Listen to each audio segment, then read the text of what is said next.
আমি তো শিক্ষিত ভাই, আমি অশিক্ষিত না, আমি inter second year running. So আমার ওয়ার্ড দেখলে আমি বুঝি, আর আমি প্রচুর ইংলিশে টাইপিং করি। একটা সময় রিলেশন টাইমে আমি প্রচুর। আমি বলতেছি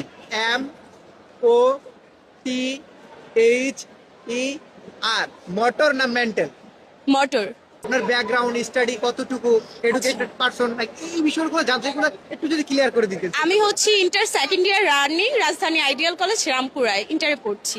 আমি এখনো বাচ্চা, ছোট মেয়ে।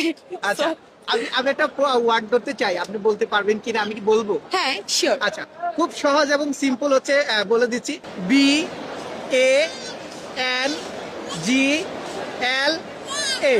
কি হলো? বলাকা নাকি বুবলি হলো? বলাকা। বলাকা? হ্যাঁ। শিওর? হ্যাঁ, শিওর। কেমনে সম্ভব? আপনি বলছেন আমি ওয়ার্ড, আমি তো শিক্ষিত ভাই, আমি অশিক্ষিত না, আমি inter second year running. So আমার ওয়ার্ড দেখলে আমি বুঝি, আর আমি প্রচুর ইংলিশে টাইপিং করি।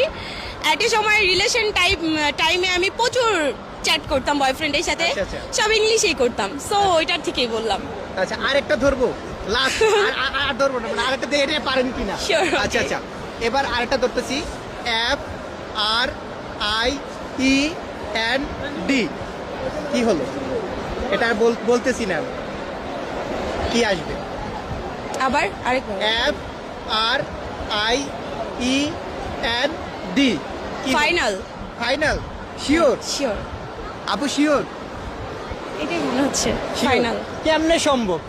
কেমনে সম্ভব? মানে আপুরে যেটা প্রশ্ন করতেছি এটাই সাথে সাথে আনসার দিয়ে দিচ্ছে।